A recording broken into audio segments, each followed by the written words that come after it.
Are वचन राधा स्वामी वार्तिक भाग दूसरा वचन 141। पहले मनुष्य को सीधी सड़क मिलनी चाहिए, फिर मुकाम को पहुंच सकता है, और सड़क सीधी बिना सतगुरु पूरे के प्राप्त नहीं होगी। सो सतगुरु का तो कोई खोज नहीं करता है। तीरथ मूरत व्रत और नमाज रोज़ा और हज या विद्या पढ़ने में मेहनत करते हैं। इन कर्मों से सिवाय अहंकार के और कुछ फायदा नहीं होगा, और सच्चे रास्ते और सच्चे मुकाम का भेद सतगुरु पूरे ही से मिलेगा। वचन 142। जो लोग की शरीयत यानी कर्म कांड के बंधुए हैं, वह हमेशा संसार में बंधे हुए रहेंगे, कभी मालिक के दरबार में नहीं जावेंगे। और जो सद्गुरु वक्त की सेवा तन मन धन से करेंगे, वही सच्चे मालिक के दरबार में दखल पावेंगे।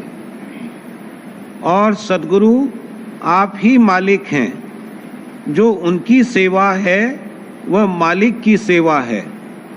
और जो सद्गुरु को छोड़कर मालिक को ढूंढते हैं, उनको मालिक कभी नहीं मिलेगा। और जो सद्गुरु की सेवा में लगे हैं, उनको मालिक मिल गया। जब आँख खुलेगी तब पहचान लेंगे, और जब तक पूरी आँख न खुले तब तक संत सद्गुरुओं के वचन के द्वारे प्रतीत करके सेवा में लगे रहें और सत्संग करते रहें, और सद्गुरु के चरणों में प्रीत और प्रतीत बढ़ाते रहें। एक दिन सब भेद खुल जावेगा। वचन 143। मुख्य जतन सतगुरु वक्त की सेवा है। इसी से अंतःकरण शुद्ध होगा। जब अंतःकरण शुद्ध हो गया, तभी बख्शिश नाम की होगी। इस वास्ते जो सतगुरु की सेवा में लगे हैं, उन्हीं पर सतगुरु की कृपा है। वचन 144। अंतर और बाहर की सफाई बिना शब्द के नहीं हो सकती है। सो पहले स्थूल की सफाई होके फिर अंतर की सफाई होगी। इस वास्ते पहले बाहर का वचन मानना चाहिए, और जब तक यह न माना जाएगा तब तक अंतर का शब्द प्राप्त नहीं होगा। वचन 145। भक्ति 4 प्रकार की है, तन मन धन और वचन से। वचन की भक्ति हर कोई कर जाता है, यानी जो पंडित भेक आदि आते हैं, वह कहते हैं कि आप पूरे संत हैं और आपके समान इस वक्त दूसरा नहीं है, और हार भी चढ़ा देते हैं। पर जब उनको वह हार प्रसादी होकर दिया जावे, तब गर्दन मोड़ लेते हैं। तो मालूम हुआ कि उनका जितना कहना है वह कपट का है, और अपना ब्राह्मण और भीखदारी होने का अहंकार नहीं छोड़ते, और सतगुरु को गृहस्थी जानते हैं। ऐसे वचन की भक्ति बिल्कुल झूठी है। सच्ची भक्ति उसकी है कि जिसने तन मन धन सतगुरु के अर्पण कर दिया है, यानी इन सब प्रकार से सेवा करता है। और बाकी सब कपटी हैं, इनको भाव नहीं आवेगा, यूं ही बातें बनाया करेंगे। वचन 146। संत सद्गुरु के सत्संग में जीव का आना मुश्किल है, और जो किसी सबब से आ भी गया तो ठहरना मुश्किल है। क्योंकि जिस वक्त संत वेद पुराण और कुरान सबको खंडन करके अपना मत सबसे ऊंचा और न्यारा वर्णन करेंगे, उस वक्त उससे ठहरा नहीं जाएगा। कोई खोजी या दर्दी ठहरेगा, क्योंकि वेद मत का भी निश्चय सुनने से आया है, कुछ देखा नहीं है।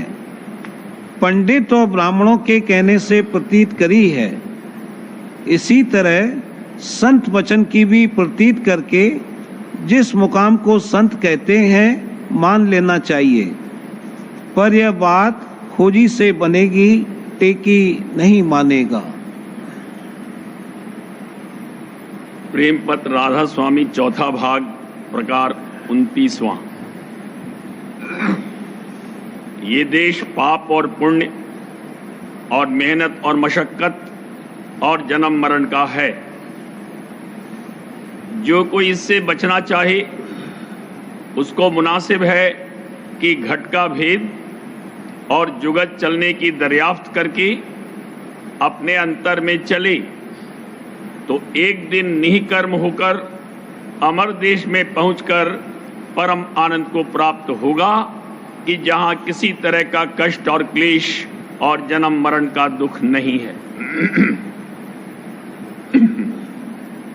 इस लोक में कोई चीज या जीव स्थिर नहीं है, यानी हमेशा कायम नहीं रहता। और जीव जो इस लोक में कार्रवाई कर रहे हैं, उनका बर्तावा स्थूल देह और स्थूल मन और इंद्रियों के साथ है, यानी अपनी अपनी इच्छा के अनुसार कर्म करते हैं। जीव की बैठक इस देह में वक्त बाहरमुखी कर्म करने के आंखों के तिल में है, यानी यही कर्म का स्थान है। जब इस मुकाम से सूरत की धार अंतर में खिंच जाती है, कोई कर्म नहीं बनता। जैसा जिसको संग मिला है और जैसा जिस किसी ने सुना या देखा या पढ़ा है, उसी मुआफिक मन में इच्छा यानी तरंगें उठती हैं और उनके पूरा करने के वास्ते जैसा कुछ की जतन मुकर्रर है या जैसा जिस किसी को अपनी बुद्धि के मुआफिक सूझता है, कर्म करता है। और उस कार्रवाई में भले और बुरे कर्म जीवों की चाह जबर या हल्की होने के मुआफिक बनते हैं। जिस किसी को परमार्थ का कुछ पता और भेद मिला है और कर्म करने की निस्बत कुछ हिदायत हुई है, वो थोड़ा बहुत संभल कर बर्ताव करते हैं।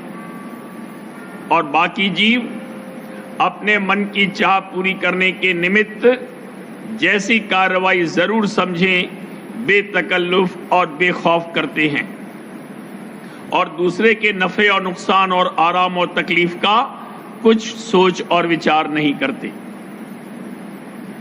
पुण्य और पाप कर्म 3 किस्म के हैं: मन से, कर्म करके, वचन करके। सो जब जैसा मौका आ पड़े, कार्रवाई करने में पाप और पुण्य का ख्याल बहुत कम जीवों को रहता है, सिवाय उन कामों के जिनकी निस्बत हाकिम से बाज पुरुष होती है या बिरादरी वाले कुछ जोर डालते हैं। लेकिन पोशीदा तौर पर निर्भय होकर इन कामों में भी जीव बरतते हैं और फिर उनका फल जैसा कुछ की होवे इस जिंदगी में या आइंदा भोगते हैं। और जो कि इस लोक में कोई चीज या जीव ठहराव नहीं है, मुसाफिर के तौर पर यहां आना जाना मालूम होता है और फिर थोड़ी जिंदगी और थोड़े सुख के वास्ते भलाई और बुराई करके उसका नतीजा दुख सुख सहना पड़ता है। इस वास्ते मुनासिब है कि अमर देश और परम आनंद के स्थान का, जहां जन्म मरण और किसी किस्म का कष्ट और क्लेश नहीं है, खोज लगाकर वहां के चलने का जतन किया जावे।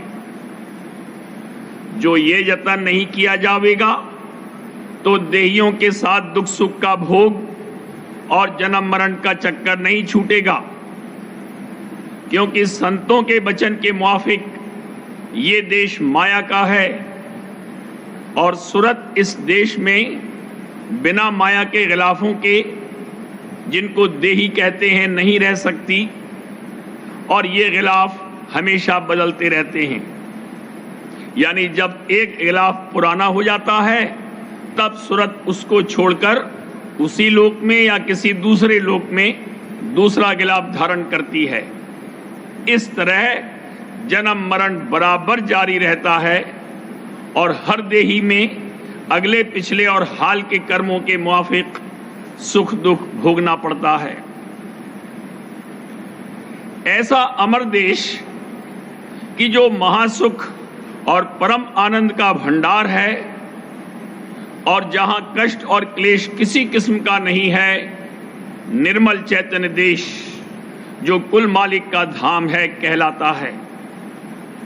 और वहां माया बिल्कुल नहीं है और बाकी देशों में शुद्ध या मलिन माया की मिलौनी साथ चैतन्य के है और इसी सबब से वहां पाप और पुण्य और दुख सुख और जन्म मरण जारी है। सो जब तक ये देश न छूटेगा और जीव निर्मल चैतन्य देश में न पहुंचेगा, तब तक उसको अमर आनंद प्राप्त नहीं होगा। उस देश का पता और भेद और हाल रास्ते का और तरीका चलने का सिर्फ राधा स्वामी मत में जाहिर किया है और किसी मत में उसका इशारा भी नहीं है। और जो कुछ मुअम्मा या गुप्त तौर पर वर्णन भी किया है तो वो मलिन या शुद्ध माया देश का भेद है। जो जीव विचारवान हैं और अपने नफे और नुकसान का ख्याल रखते हैं, उनको चाहिए कि अपने जीव के कल्याण के वास्ते जरूर ऐसी कार्रवाई करें कि जिससे माया देश के पार पहुंचकर महासुख के स्थान में वासा पावें और पाप पुण्य और दुख सुख के धाम से न्यारे हो जावें। और ये बात संत सद्गुरु के संग से हासिल हो सकती है।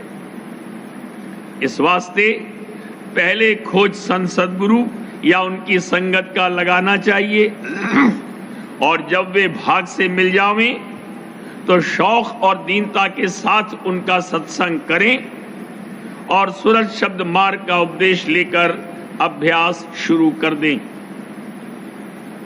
मालूम होवे कि सिवाय सूरज शब्द योग के और किसी तरकीब के साथ कोई शख्स माया के घेर के पार नहीं जा सकता है। और सूरज शब्द मार्ग से मतलब ये है कि अपनी रूह को आवाज आसमानी को सुनते हुए चैतन्य धार को पकड़कर ऊंचे देश की तरफ चढ़ाना। ये धार आदि धाम यानी निर्मल चैतन्य देश से उतरी है और उसके साथ बराबर आवाज होती चली आती है।